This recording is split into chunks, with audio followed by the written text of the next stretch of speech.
Here's an idea for protecting a typical strip beam. This is an 8-beam strip beam. I've pulled out the connections. This PC board will be connected. Push it back in.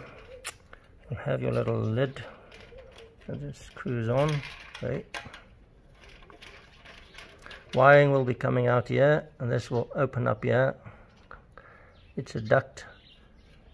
That's it. Now you'll see I've mounted it on a guide. Here's a stainless steel screw going through. This was bent to get the right height. Now the height should be somewhere there. We've used 76 by 76 by 2 square tubing down there. So that's our pole. Strip beam is going to slide in, and camera at the top, so all wiring is inside the pole. You'll see I've just made another guide here for the middle, and then at the end there's another guide there. I had to bend it up to exactly the height that I wanted, and obviously the width as well. So let me push it in. Get it in there.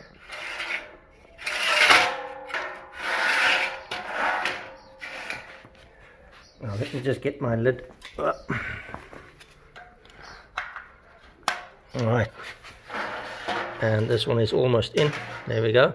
Now the width, as you can see, is just sitting in there nice and tight, and the black part of it is only just touching the top, almost touching the top. So that's the height there that I had to get right. So I'm going to push it in. Now this will be sliding in from the top with a stopper, so we'll let gravity do it, and then the stopper will stop it. So I've made a little stopper here. You'll see my gap that I grinded out, and we galvanized and epoxy coated the poles. There's a little stop there on the height of where that galvanized pole is, and it's about that long. Other side as well. So that's my stopper. It's almost there. I'm going to push it in, and let's see. There we go. Hits the stopper. Now this will be done by gravity, obviously coming down. I had it, yeah, it's my mistake. I had it wrong way around. This should be at the bottom here. Of course, the camera is up here, and we're going to slide it in from there.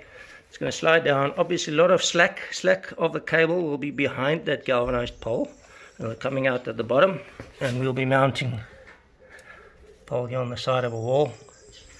And that's how you protect and hide a strip beam. We'll hardly see it, won't notice it really, and well protected for damage and vandalism, etc.